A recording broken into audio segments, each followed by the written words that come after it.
Senet bagana gaanuf. Bagana gaanne eegdan galatooma. Mee maaliif Senet siin jedhani? Egaa Senet jechuun akka maatii kiyyaatti maatiin kiyyaa dura obboleettiin kiyya guddoo walaloo akka kiyyaatti ni hojjetti ture abbaan kiyya ni leenjisa ture egaa obboleettiin kiyya immoo umuriin ishii yeroo ol jechaa deemu akkasumallee sadarkaan barnoota ishiis akkasuma ol jechaa deemee ture kanaafuu maybe hojiin aartiin kun addaan cituu danda'a jedhanii maatiin kiyya yaadaa turanii kanaafuu isheen amma dhalattee hojii kanatti fufsiisti jedhamee gaaffiin ka'e kanarratti immoo maal jedhame isheetu murteessaa jedhame Senet jechuun immoo qaama murteessaa olaanaati kanaafuu anatu murteessaa waan ta'eef Senet naan jedhan murteessaan si jechuudha baay'inatti tola atoo malee kutaa meeqa baratta ta'u kutaa 8tti darbeera ammaan yeroo ammaa kana gaa yeroo boqonnaati barattoonni hundumtuu barumsa isaaniirraa yerootti boqochaa jiranidha mee akkamitti dabarsaa jirta egaa amma boqonnaarran jira kanumallee kutaa 5 gara 7tti utaaleen kutaa 7 immoo qabxii baay'ee gaariidhaan xumuree gara kutaa 8tti darbeen jira meeqa fidde qabxiin kiyya averaging kiyya 99 dha akkasumallee gradeedhaan nuuf kaa'ama A+A jedhameeti baay'ee gaariidha qabxiin kiyya akkasumallee immoo egaa dura barnoota baay'een jaaladha barnootaaf baay'ee fedhii nan qaba akkasumallee aartiis fedhii guddaan qaba baay'een jaaladha akkasumallee maatiin kiyya baay'ee jaalatu egaa hojii aartii kanas hojjechaa jira yeroo boqonnaa kiyyatti hojii aartii garaagaraa hojjechaa jira kan fundurattis ba'an akkasumallee immoo barnoota kiyyas kan kutaa 8tiif baay'ee qo'achaa jira teeknooloojii fayyadamuudhaan referensi buukoota garaagaraa fayyadamuudhaan iskeejuulii baafachuudhaan hojii garaagaraa barnoota garaagaraallee qo'achaa jira akkasumallee maatii kiyyas gargaaraan jira obboleettii kiyya ishee xiqqoo qo'achiisaa jira waa baay'ee hojjechaa jira atiyyuu qo'achiisaa jirta jechuudha egaa waa'ee gaariidha kutaa 6 utaalee naan jette kutaa 6 utaalanii kutaa 7 barachuun ulfaatu yeroo tokko kutaa 7 ga'an duraan dursee akkan duruma jedhetti fedhiitu barbaachisa waa hundaaf iyyuu waa tokko jaalatte taanaan fedhii horatte taanaan oma sittiin ulfaatu kanaafuu anis immoo barnoota baay'ee nan jaaladha nan fedha barnoota sirriitti barachuu yeroo koovidiidhaaf manni barnootaa cufamu baay'ee qo'achaan ture obboleettiin kiyya isheen guddoo na qo'achiisaa turte yeroo sanatti waan baay'ee qo'adheef oma natti hin ulfaanne ture kutaa 7 qormaata qoramee galeen ture haala gaariitiin xumureen jira baay'ee namatti tola gaa barattuu cimtuu keessumaa immoo cimina keerraan kan keegaa kutaa 6 utaaltee 7 akkasumallee 8 amma immoo 8tti dabarte mee iccitii milkoomina keetii maali? Egaa iccitiin milkoomina kiyyaa duraan dursee fedhiif jaalala isa taansee immoo egaa hard work yookiin immoo cimanii hojjechuu isa jedhamudha akkasumallee maatiin kiyya baay'ee na deeggaranii jiru fakkeenyaaf motiveet na godhu jechuun na kakaasu waan tokko akkan hojjedhuuf gosa baay'ee na laatu dandeessaa barattuu cimtuudha sirriitti haalaan na jajjabeessu kan biraa immoo anis fedhii sana horadhee gorsa isaaniis fudhadhee jajjabina horadhee wantoota garaagaraa banii qo'achuu jalqabeen ture kanaaf baay'ee milkaa'eera fakkeenyaaf teeknooloojiin fayyadamuudhaan intarneetii irra galee fakkeenyaaf kitaaba koorraa waan hin dubbisu sana teeknooloojicha irratti immoo intarneetii irraa bal'isee argachuu waan hin danda'uuf achirraan ilaala akkasumallee referensi buukoota irras gaaffilee garaagaraa nan hojjedha maatii kiyya waliin gaaffiif deebis walni gaafannaa sun baay'ee na deeggaree jira. Kanaaf egaa atis cimanii hojjechuun barumsa ofii cimanii hojjechuun gaa akka namni qabxii gaarii fidee barataa cimaa ta'uu nama godha jechuudha. Baay'ee gaariidha gaa. Mee ati ijoolleen gaafa gaafatan gaa yeroo guddattan maal ta'uu barbaadda gaafadhanii hundumtuu hawwii qaba ati maal ta'uu barbaadda? Egaa guyyaa har'aa kanarra dhaabadhee gara fuulduraatti maal akkan ta'uu barbaadu shaarp godhee ibsuu hin danda'u sababiin isaas ammuma umuriin kos hojjechaa deemu hubannoon kiyyas dabalaa deema waan ta'eef hubannoon kiyya yeroo dabalu immoo hawwiin kiyyas fedhiin kiyyas sirriitti dabalaa deema waan ta'eef sirriitti murteessee jechuun danda'u garuu ammaaf kan hin fedhu astiroonaawuntii ta'uun barbaada fedhiinsaa kanatti horame egaa teeknooloojiis nan fayyadama teeknooloojicha yeroo laalu waa'een ispees saayinsii kun baay'ee namatti tola waa'een astiroonoomii isuma yeroo laalu gubbaa sana deemee ispeesii irra deemee wantoota baay'ee argadhee biyya koollee maqaa dhoofsisuu nan barbaada akkasumallee lammii kiyya boonsuu waan hin barbaaduuf astiroonaawuntii ta'uun barbaada. Baay'ee namatti tola egaa qorattuu hawaa cimtuu akka taatu gaa nutis abdii qabna biyya Feenetigaa yeroo ammaa kana waltajjii adda addaa irra deemtee walaloo kee dhiyeessaadha kan itti jirtu keessumaa biyya alaas deemteedha kan jirtu. Mee waltajjii jalqabaa eessatti jalqabde yoom jalqabde? Waltajjii jalqabaa waggaa arfaffaa kiyyaan Adaamaatti yaa'ii fayyaa federaalaa akka naannoo Oromiyaatti yeroo 17ffaadhaaf kabajame irratti dhiyeessee ture. Actually walaloon turre yeroo sana jalqaba kiyyas waan tureef akkanumatti greeting yookiin nagaa gaafachuudhumaaf ture. Kan inni yaadatta? Yaadadhu garuu waan akka abbooliin haadholiin dardarran shamarran baga nagaan dhuftan natti fakkaata. Baay'ees ni yaadadhu. Egaa yeroo sana obboleettii kiyya na kakaasee ture. Obboleettii kiyyaa fi ijoollee naannoo keenya jiran abbaan kiyya walitti qabee ni leenjisa ture. Ani immoo isaan yeroo hojjetan fedhiin aartii sun baay'ee na keessatti bule. Isuma laalaa obboleettiin kiyyas yeroo hojjettu laalaa ijoollee garagaraas laalaa baay'ee fedheen ture hojii aartii kana keessa galu. Achi obboleettiin kiyya mana keessatti yeroo shaakaltu nan dhagaa waan ishiin jettu. Yeroo sana egaa dubbisuus kan hin jalqabe sababuma aartiitiini. Egaa obboleettiin kiyya yeroo jettu yeroo aartii kana hojjettu nan dhagaa waan ishiin jettu sana qabadheen ani mana keessatti yeroon jedhu maatiin kiyya na dhagaan sababa isaatiin miidiyaa irratti hojjechuu danda'e. Dhosite shaakalteetu bakka itti baatee jechuudha. Baay'ee namatti tola. Egaa yeroo baay'ee amma walalooti barreessitu cimaa walaloo ciccimaadha. Jechallee ta'u seenaa Oromoo illee beeksisuu haa ta'u wantoota kana of keessatti qabata. Walaloo kana eenyu barreessa? Walaloo kana egaa isteeppii garaagaraa keessa ba'ama. Walaloo kana barreessuun dura abbaan kiyya walaloo naa barreessa ani fudhadhee dubbisee dhuma qomatti qabadheen uummatatti dhiyeessu ture. Amma garuu walaloo kana isteeppii garaagaraa keessa yeroo ba'u ani illee tan hirmaadha. Fakkeenyaaf dura taayitilii yookiin immoo maqaa walaloo sanaa barbaaduudhaaf anis nan hirmaadha. Akkasumallee aayidiyaa walaloo sanaa walitti golabanii kaa'uusaas isa keessattis nan hirmaadha. Akkasumallee immoo akka mana rukutu godhamee walaloo sana siikweensi isaa kaa'amee amma hojjetamuttis keessatti hirmaadha. Egaa hanga dhumaattuu keessatti hirmaadhee dubbisees immoo qabadhee uummatatti nan dhiyeessa. Egaa walaloo garaagaraa immoo yaalaan jira mana keessallee taa'ee nan barreessa. Baay'ee gaariidha. Egaa walaloo dubbistu yeroo hundumaa qomatti qabatteeti kan itti dubbistu waraqata malee jechuudha. Waltajjii irratti akkas hirkaa badee hin beeku.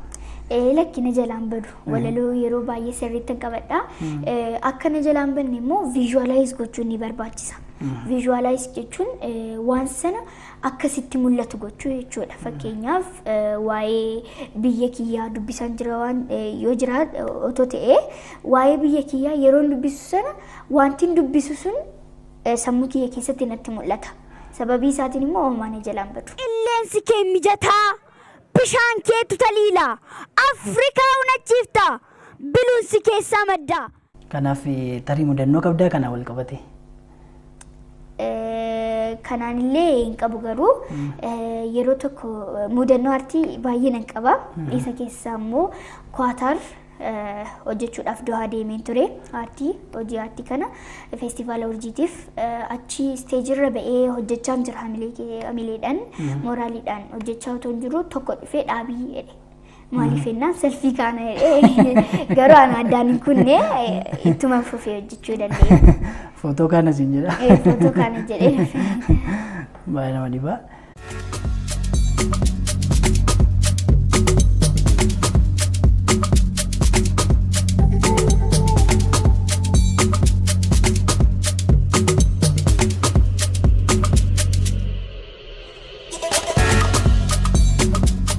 Gurguddaa kan namoonni kumaatamaan lakkaa'aman irratti hirmaatteeti kan itti jirtu. Kanaaf yeroo nama laalu namni of hunduratti gaafa baatu sodaachuus maltaa. Mee maatiin kee kanaaf maal si jajjabeessu? Maatiin kiyya waa baay'ee na jajjabeessu dura kan kaasetti egaa jalqaba kam si barbaachisu fedhiidha jaalalaas jedhanii na gorsuu akkasumallee immoo homaa hin sodaatiin wanti hojjettu sirrii sitti fakkaannaan homaa wanti sodaachisu hin jiru.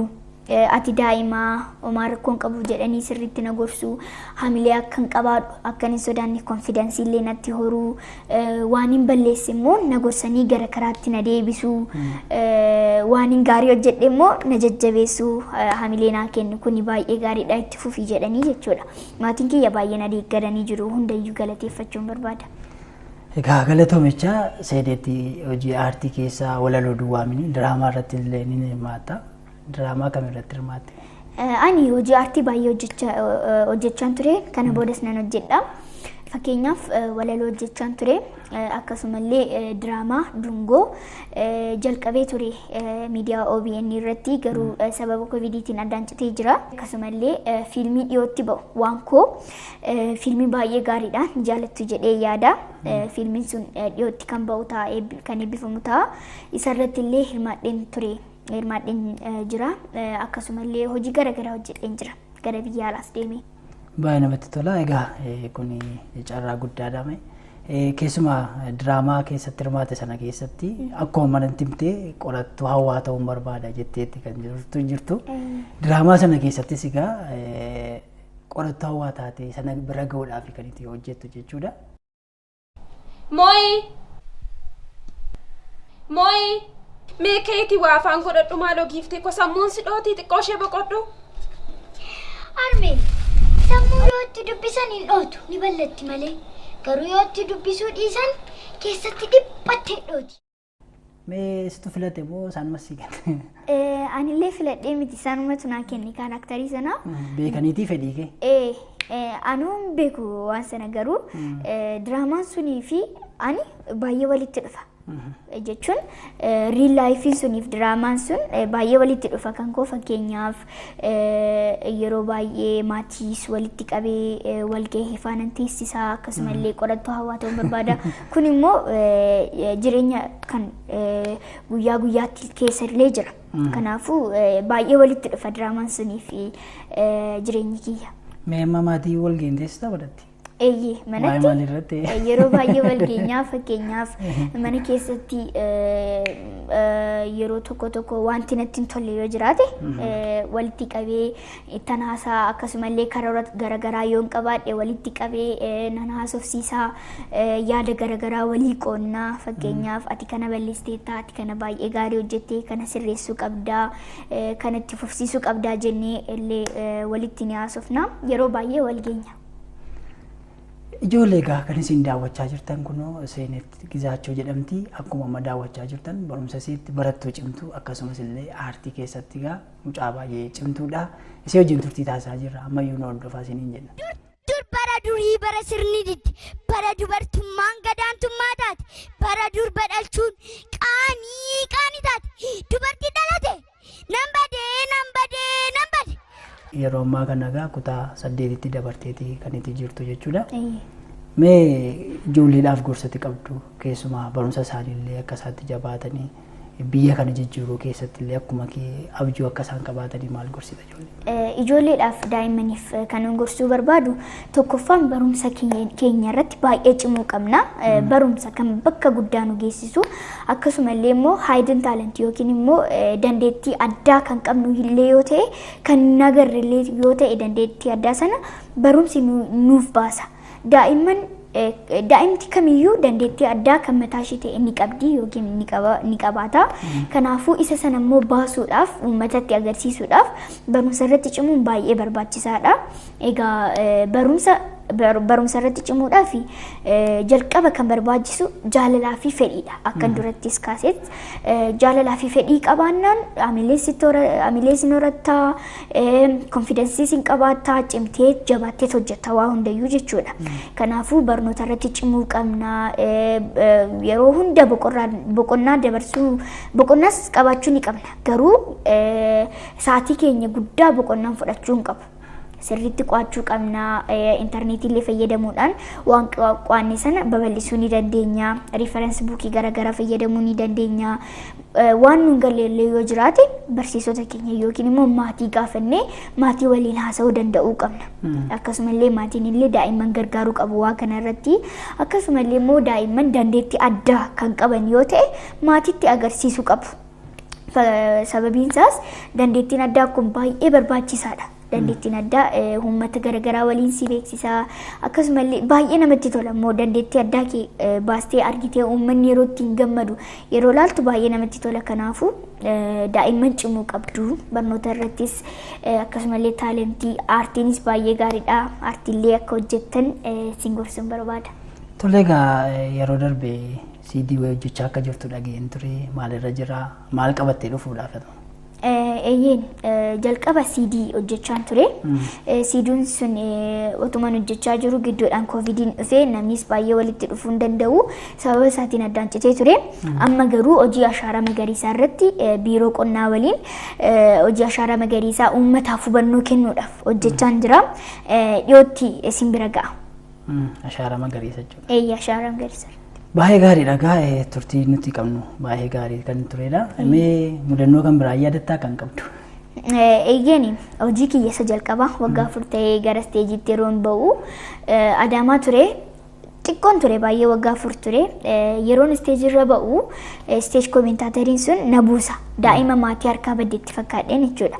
Inuma na buusa ani nan deebi'aa ta'uu dinnaan maayikii irraa fudhadhee yeroon jalqabu dhaabateetuma na laale baay'ee dinqamee ture. Anillee baay'ee gammadeen ture. Egaa inni daa'imoota hawaasa keessaa dhufe see malee akka waltajjiirra dhufte jechuudha.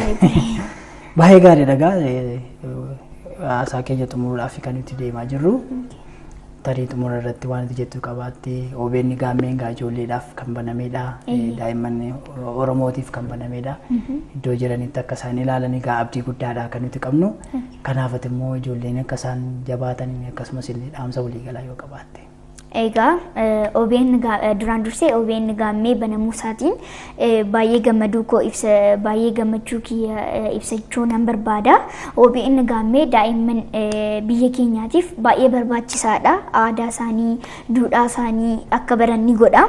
OBN gaammee sirriitti itti fufuullee ni qaba.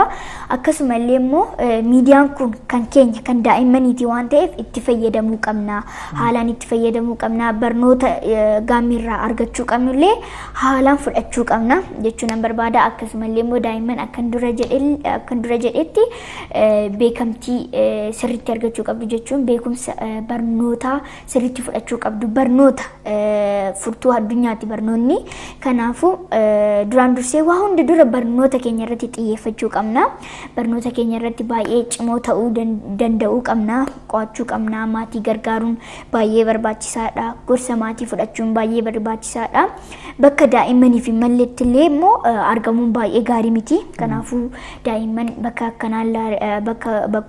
akkanaarraa illee akka of eeggattan isinitti himuun barbaada. Egaa gorsa maatiis dhagahuun baay'ee barbaachisaa waan ta'eef maatii keessa waliin haasa'ullee dagatina. Tole galatooma isin jecha egaa keessummaa keenya gaammee waan taateef guddaa see galateeffannaa fayyaa ta'e. Baay'ee galatooma ulfaadha. You don't laugh finish, you just want the wrong go. No, now press that red button to subscribe. Yes, that red button, press and to subscribe. Now, yeah, press that bell. That school bell, press and to the get a notification.